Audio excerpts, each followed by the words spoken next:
आखिर क्या हुआ जब अयोध्या में प्रकट हुआ साक्षात पुष्पक विमान। राम मंदिर में काम कर रहे मजदूरों ने जब यह नजारा देखा तो सभी के पैरों तले जमीन खिसक गई। 22 जनवरी प्राण प्रतिष्ठा से पूर्व अयोध्या में इतने बड़े चमत्कार का होना सभी को आश्चर्य में डाल रहा है। कुछ लोगों ने तो इसके साक्षात दर्शन भी किए हैं। जिन्होंने अपनी आंखों देखी, जो बताए उसे सुनकर आपके भी रोंगटे खड़े हो जाएंगे। तो आगे बढ़ने से पहले अगर आप एक सच्चे सनातनी हैं, प्रभु श्री राम को अपना आराध्य मानते हैं, तो इस वीडियो को लाइक करके कमेंट बॉक्स में जय श्री राम जरूर लिखें। मेरे साथियों, 22 जनवरी 2024 को रामलला अयोध्या के नए भव्य मंदिर में विराजमान होंगे और इस शुभ कार्यक्रम के लिए पूरे देश में निमंत्रण बांटा जा रहा है। शहर से लेकर गांव तक घर घर अक्षत वितरण में बच्चों से लेकर बड़े तक सहयोग कर रहे हैं। यहां तक कि महिलाएं भी घर घर जाकर अक्षत और श्री राम की अयोध्या की फोटो वितरण कर रही हैं। अयोध्या में राम मंदिर में भगवान रामलला की प्राण प्रतिष्ठा कार्यक्रम की तैयारियां तेजी से की जा रही है। इस कार्यक्रम को बेहद भव्य बनाने के लिए कोई कसर नहीं छोड़ी जा रही है। इस बीच राम मंदिर निर्माण का कार्य भी तेजी से किया जा रहा है। मंदिर निर्माण में जो लक्ष्य लिया गया था उसमें लगभग 80% कार्य हो चुका है। 70 खंभों पर मूर्तिकारी का काम चल रहा है। पिछले दिनों त्योहार की वजह से यह धीमा पड़ गया था, लेकिन अब वो भी तेज गति से पूरा हो जाएगा। निर्माण कार्य जल्द से जल्द पूरा करने के लिए सभी मजदूर रात दिन मेहनत कर रहे हैं।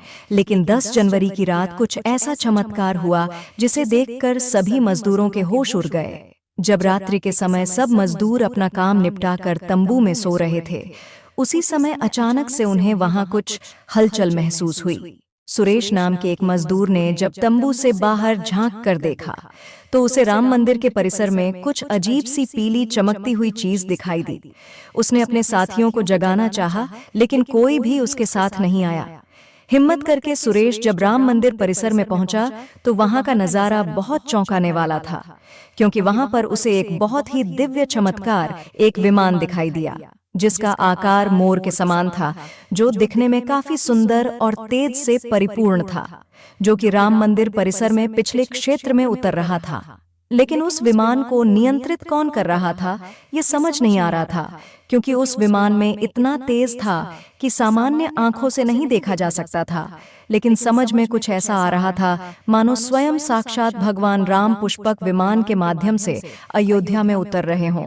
सुरेश ने यह चमत्कार अपनी आंखों से देखा, लेकिन अचानक से ही वह बेहोश हो गया, क्योंकि वो उसके तेज को सहन नहीं कर पा रहा था। सुरेश जब सुबह उठा तो वो उसी स्थान पर मौजूद था और उसके साथ ही मंदिर निर्माण कार्य पूरा करने के लिए जा रहे थे। और जब उसने सभी को रोक कर रात्रि की सच्चाई बताई, लेकिन सभी उसकी हंसी उड़ा रहे थे। लेकिन सुरेश मन ही मन समझ चुका था कि प्रभु श्री राम अयोध्या आ चुके हैं। यह उसके लिए सौभाग्य था कि उसे इतना सुंदर दृश्य देखने को मिला, जहां शायद उसने साक्षात पुष्पक विमान के दर्शन किए थे। यानी कि प्राण प्रतिष्ठा से पहले अयोध्या प्रकट हुआ साक्षात पुष्पक विमान। दोस्तों, देश के अलग अलग हिस्सों में कई बार अजीब सी आकृति के विमान देखे गए हैं, जिनका संबंध कई बार तो एलियन के साथ जोड़कर भी देखा जाता है। यानी कि अयोध्या में उस रात्रि को मोर की आकृति का विमान देखना वास्तव में प्रभु श्री राम का ही कोई संदेश हो सकता है। लेकिन क्या यह विमान सचमुच में पुष्पक विमान है? लेकिन इसकी आखिर क्या गारंटी है? इसे समझने के लिए हमें पुष्पक विमान के रहस्य को अच्छे से जानना पड़ेगा। आगे हमारे YouTube चैनल सन्यासी जीके पर आपको पुष्पक विमान का रहस्य बताएंगे, जिसे समझकर आपको यकीन होगा कि अयोध्या में पुष्पक विमान का प्रकट होना कलयुग का सबसे बड़ा चमत्कार है।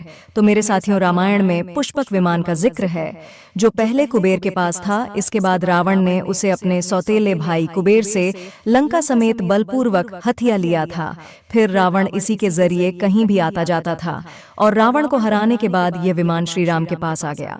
वो जीत हासिल करने के बाद इसी विमान से कई जगह होते हुए अयोध्या पहुंचे थे और रावण ने भी इसी के जरिए पंचवटी आश्रम से सीता का हरण किया था और उन्हें उस पर बिठाकर लंका ले गया था। कहा जाता है कि पुष्पक विमान आज के विमान की तरह था। पुष्पक विमान के जरिए रावण हवाई मार्ग से सफर किया करता था। रावण को मौत के घाट उतारने के बाद उसी विमान के जरिए प्रभु श्री राम, माता सीता और लक्ष्मण लंका से अयोध्या लौटे थे। रामायण में जिस तरह से पुष्पक विमान का जिक्र मिलता है, उससे तो यही लगता है कि ये आज के हवाई जहाज की तरह था। लेकिन तकनीक के मामले में मॉडर्न एरोप्लेन से कहीं आगे था। रामायण के सुंदरकांड के 7वें अध्याय में पुष्पक विमान के बारे में जानकारी मिलती है। पुष्पक विमान की आकृति मोर की तरह थी। यह अग्नि और वायु ऊर्जा से उड़ान भरता था। इसकी तकनीक इतनी उत्कृष्ट थी कि इसका आकार छोटा और बड़ा किया जा सकता था। कहा जाता है कि रावण अपनी पूरी सेना को साथ लेकर इस विमान से उड़ान भर सकता था। पुष्पक विमान अपने चालक की इच्छा के अनुसार गति पकड़ता था और ये मन की गति से उड़ान भर सकता था। विमान में बैठने के लिए कई आसान बने थे। पौराणिक कथाओं के मुताबिक युद्ध के बाद भगवान श्री राम ने विमान का पूजन करके ये दिव्य विमान वापस कुबेर को सौंप दिया था और कुबेर ने पुष्पक विमान को भेंट स्वरूप प्रभु श्री राम को दे दिया, जिसके बाद इसी पुष्पक विमान से प्रभु श्री राम, माता सीता और लक्ष्मण अयोध्या पहुंचे। अब दोस्तों, कई हजारों सालों बाद एक बार फिर जब भव्य राम मंदिर का निर्माण हुआ है, तो प्रभु श्री राम अपने भाई लक्ष्मण और मां का सीता के साथ एक बार फिर से अयोध्या धाम पहुंच रहे हैं, वह भी अपने इसी पुष्पक विमान पर, जिसका नजारा वहां के मजदूर अपनी आंखों से देख चुके हैं। रामायण के प्रसंग में कहा गया है कि जब माता सीता को हरण करके रावण ले जा रहा था, तो रास्ते में जटायु ने अपने चोंच से रावण को चोट पहुंचाई थी। उस समय रावण पुष्पक विमान में ही मौजूद था। इसके बाद रावण ने तलवार से जटायु को लहूलुहान कर दिया था। जटायु घायल होकर जमीन पर गिर गए और जब सीता माता को खोजते हुए राम पेड़ पौधे और पक्षियों से पूछते जा रहे थे, तो रास्ते में घायल जटायु से मुलाकात होती है। मरणासन्न परे जटायु ही राम को बताते हैं कि रावण सीता को हरण करके किस दिशा में गया है। लेकिन जब साक्षात प्रभु श्री राम पुष्पक विमान में अयोध्या आ चुके हैं, तो भला उनके परम भक्त जटायु कैसे पीछे रह सकते हैं। अयोध्या में रामलला की प्राण प्रतिष्ठा से पहले जनपद की सीमा में गिद्धों का झुंड भी दिखाई दिया है। स्थानीय लोग इसे गिद्धराज जटायु से जोड़कर देख रहे हैं। वे इसे शुभ संकेत भी मान रहे हैं। मिल्कीपुर तहसील क्षेत्र के गांव धरौली में पिछले 10-12 दिनों से गिद्धों का झुंड वास कर रहा था।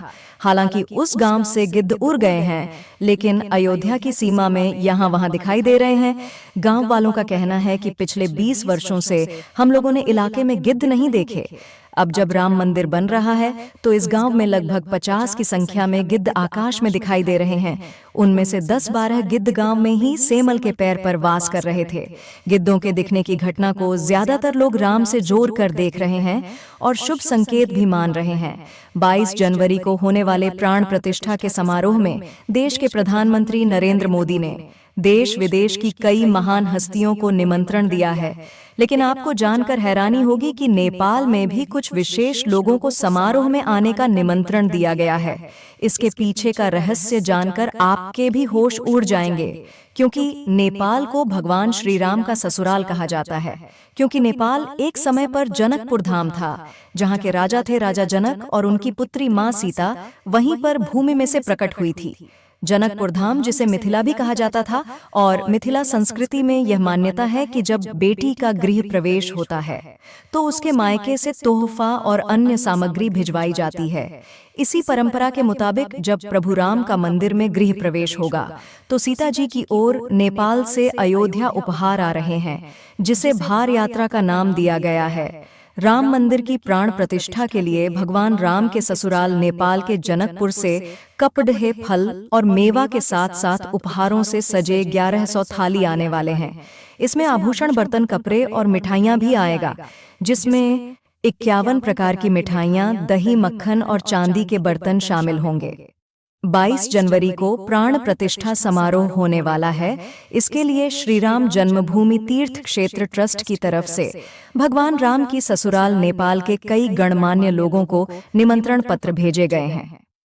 दोस्तों, आज हम राम मंदिर को बनते हुए देख रहे हैं, यह हमारा सौभाग्य है। लेकिन इस भव्य राम मंदिर के बनने में कई हजारों कार सेवकों और राम भक्तों का बलिदान छुपा है।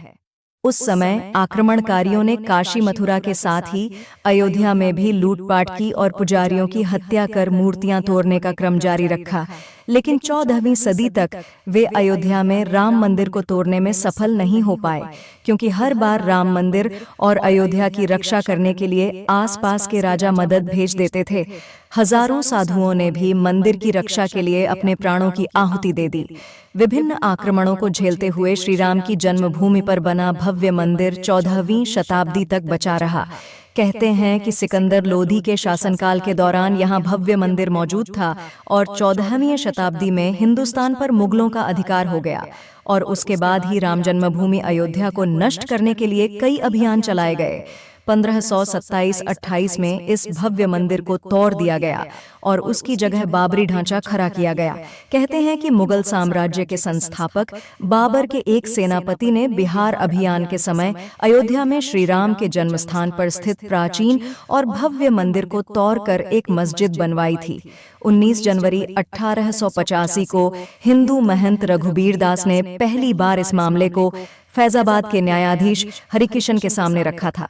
इस मामले में कहा गया था कि मस्जिद की जगह पर मंदिर बनवाना चाहिए, क्योंकि वह स्थान प्रभु श्री राम का जन्म स्थान है। वर्ष 1947 में भारत सरकार ने मुसलमानों को विवादित स्थल से दूर रहने के आदेश दिए और मस्जिद के मुख्य द्वार पर ताला लगा दिया गया, जबकि हिंदू श्रद्धालुओं को एक अलग जगह से प्रवेश दिया जाता रहा। लेकिन सन 1979 में एक ऐसा चमत्कार हुआ जिसे देखकर मुसलमानों की भी आंखें खुल गईं, और ये राम लल्ला का बहुत बड़ा चमत्कार था कि मस्जिद के अंदर से अचानक ही राम लल्ला की मूर्ति प्रकट हो गई। लेकिन कुछ कट्टरपंथियों का कहना था कि कुछ हिंदू दलों ने रात्रि के समय चुपके से यहाँ पर मूर्तियां रखी है। 1939 में भगवान राम की मूर्तियां मस्जिद में पाई गई मुसलमानों ने इस पर विरोध व्यक्त किया और दोनों पक्षों ने अदालत में मुकदमा दायर कर दिया। सरकार ने इस स्थल को विवादित घोषित करके ताला लगा दिया। 30 अक्टूबर 1990 को हजारों राम भक्तों ने मुख्यमंत्री मुलायम सिंह यादव द्वारा खड़ी की गई अनेक बाधाओं को पार कर अयोध्या में प्रवेश किया और विवादित ढांचे के ऊपर भगवा ध्वज फहरा दिया। लेकिन 2 नवंबर 1990 को मुलायम सिंह यादव ने कार सेवकों पर गोली चलाने का आदेश दिया, जिसमें सैकड़ों राम भक्तों ने अपने जीवन की आहुतियां दी, जिससे सरयू तट राम भक्तों की लाशों से भर गया था। इस नरसंहार हत्याकांड के बाद अप्रैल 1991 को उत्तर प्रदेश के तत्कालीन मुख्यमंत्री मुलायम सिंह यादव को इस्तीफा देना पड़ा। उस समय कोठारी बंधुओं के बलिदान की चर्चा खूब रही। दिसंबर 1992 को जब विवादित ढांचा गिराया गया तो उस समय राज्य में कल्याण सिंह की सरकार थी। उस दिन सुबह करीब 10:30 बजे हजारों लाखों की संख्या में कार सेवक पहुंचे। दोपहर में 12 बजे के करीब कार सेवकों का एक बड़ा जत्था मस्जिद की दीवार पर चढ़ने लगता है। लाखों की भीड़ दास को संभालना सभी के लिए मुश्किल हो गया और दोपहर के 3:40 पर पहला गुंबद भीड़ ने तोड़ दिया और फिर 5 बजने में जब 5 मिनट का वक्त बाकी था तब तक पूरे का पूरा विवादित ढांचा जमींदोज हो चुका था। भीड़ ने उसी जगह पूजा अर्चना की और रामशिला की स्थापना कर दी। मुख्यमंत्री कल्याण सिंह का साफ आदेश था कि कार सेवकों पर गोली नहीं चलेगी। इस महान कल्याण सिंह जी को हम शाश्वत प्रणाम करते हैं। मेरे साथियों, राम मंदिर को बनता हुआ देखना सौभाग्य की बात है, लेकिन जब भी हम इसके पीछे हजारों हिंदुओं का बलिदान देखते हैं तो हमारी आंखें नम हो जाती है। तो दोस्तों, इस पूरी वीडियो को देखने के बाद आक्रमणकारियों के लिए आपकी क्या विचार है, इसे कमेंट बॉक्स में जरूर बताइएगा और हमारे महान शहीदों के लिए आपकी श्रद्धांजलि नीचे कमेंट बॉक्स में जरूर दीजिएगा। कोई भी बात अच्छी लगी हो तो लाइक जरूर करें और हमेशा ऐसे सत्य चमत्कारी घटनाएं देखने के लिए हमारे चैनल को सब्सक्राइब करके बेल आइकन को प्रेस जरूर करें। हम फिर मिलते हैं आपसे एक ऐसी ही ज्ञानवर्धक वीडियो को लेकर। तब तक के लिए जय श्री राम।